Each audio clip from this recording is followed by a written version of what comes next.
Guys, कैसे हैं आप लोग? ठीक को नाम है टाइम पास यूट्यूबर। तो गाइस, इस वाली वीडियो में हम बात करने वाले हैं कार्डिंग के बारे में। कंप्लीट बात करेंगे कि कार्डिंग क्या होती है, किस तरह से लोग यूज करते हैं, उस पर स्कैम किस तरह से होता है और उस पर काम किस तरह से होता है गाइस। तो कार्डिंग जो है, काफी लोग यही समझ रहे होते हैं कि यार कार्डिंग जो है वो प्रॉपर कोई जॉब करने के लिए या प्रॉपर कोई ऑनलाइन काम है, ठीक है, प्रॉपर कोई ट्रेडिंग की तरह का वर्क है।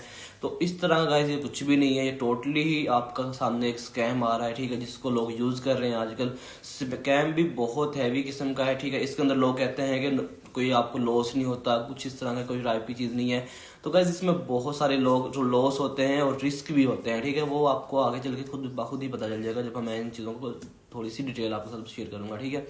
तो यहाँ पे क्या होता है गाइस के कार्डिंग के बारे में इस तरह से स्कैमिंग होती है कि जैसे आपका सिंपल सी एग्जांपल सबसे पहले दे देता हूँ कि आपका कोई कार्ड होता है, आपका कोई भी एटीएम कार्ड होता है, अगर उसको कोई भी बंदा, कोई हैकर या कोई भी थर्ड पर्सन उसको डिटेल्स को ले लेता है, जिसका आपका ओटीपी और आपके कार्ड नंबर का उसको पता चल जाता है, तो वो उस कार्ड को यूज करके, आपके कार्ड को यूज करके ऑनलाइन कुछ भी खरीद सकता है अगर आपके अकाउंट में पैसे पड़े हुए हैं, ठीक है। तो इसमें इसको बोलते हैं असल में कार्डिंग।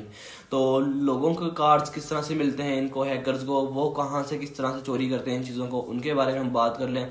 तो ये होता है कि फेसबुक, अमेजोन और जो इस तरह के जो बड़े प्लेटफॉर्म्स होते हैं, वहाँ पे थोड़ा सा मुश्किल हो जाता है ये काम। वहाँ के जो यूजर्स होते हैं उनकी डिटेल्स तकरीबन फिर भी सेफ रह जाती हैं, मतलब वो वाले लोग जो हैं उनका कार्ड्स को ज़्यादा मसला नहीं होता, ठीक है, क्योंकि वहाँ पे सिक्योरिटी लेवल जो है उसकी ज़्यादा हैवी होता है।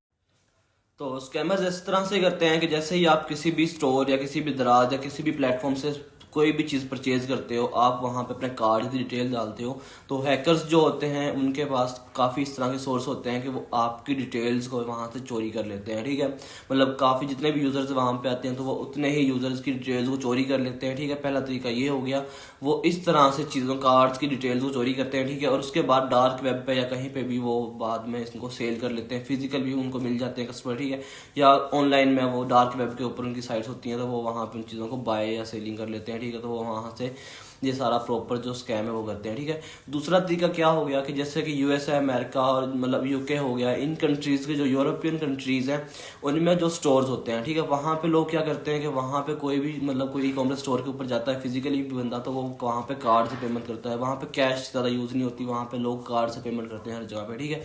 तो जितने भी लोग कार्ड से पेमेंट करते हैं तो वहाँ पे शॉपकीपर्स भी कुछ इस तरह के होते हैं कि वो, उनके पास जो मशीन्स होती हैं कार्ड को स्कैन करने वाली, वो इस तरह की होती है कि वो कार्ड्स के क्लोन बना लेती हैं, ठीक है। जब से ही आप किसी भी कार्ड को स्कैन करते हो तो उसी कार्ड का आपकी पेमेंट तो डिटेक्ट हो जाएगी, ठीक है, और उसी कार्ड का क्लोन भी बन जाएगा उसी मशीन के अंदर, ठीक है।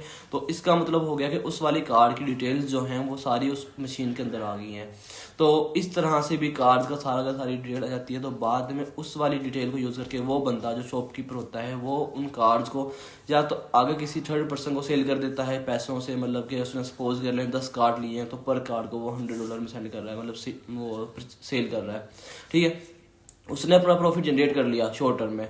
उसके बाद जो थर्ड पर्सन ने लिए हैं वो खुद भी उनसे शॉपिंग कर रहा होता है, ठीक है। अभी उन्हें नहीं पता कि पर कार्ड के अंदर कितना बैलेंस पड़ा हुआ है, किसी के अंदर 0 भी हो सकता है, किसी के अंदर लाखों में हो सकता है, ठीक है, और डॉलर्स में होते हैं वो, क्योंकि वो यूरोपियन कंट्रीज में है कार्ड्स हैं, तो उनमें जो अमाउंट होती है वो डॉलर्स के अंदर ही होती है, ठीक है।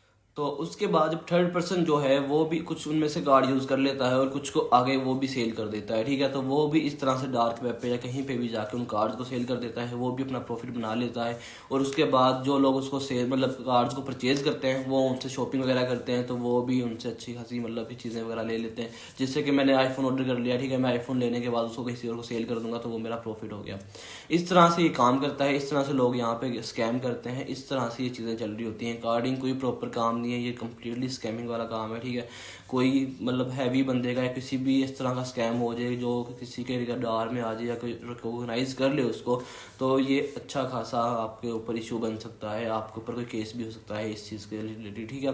तो इससे आप ज़रा सा बचें, ठीक है, और उसके अकॉर्डिंगली ही यूज़ करें जितनी आपके पास इन्फॉर्मेशन हो इसके बारे में, ठीक है। कार्डिंग कोई खास चीज़ नहीं है, कोई इतना खास ये वो प्लेटफॉर्म नहीं है कि आपको भाई कार्डिंग करनी चाहिए, ठीक है। इससे अच्छा आप ट्रेडिंग कर लें, ट्रेडिंग में टाइम लगाएं, वो भी फिर भी आपके पास यहाँ पर रियल टाइम में एग्जिस्ट करती है। वो कुछ उसका नाम है कुछ ना कुछ आपके सामने रियल है, ठीक है। उसके अंदर कोई स्कैम नहीं है, कोई इस तरह से रिस्क नहीं है, पेमेंट जो आनी जानी है वो तो है, लेकिन इस तरह का कोई रियल लाइफ में कोई रिस्क नहीं है, आप कार्डिंग से बच सकते हो, ठीक है। ये बहुत ही ज़्यादा इशू इससे हो सकता है आपको।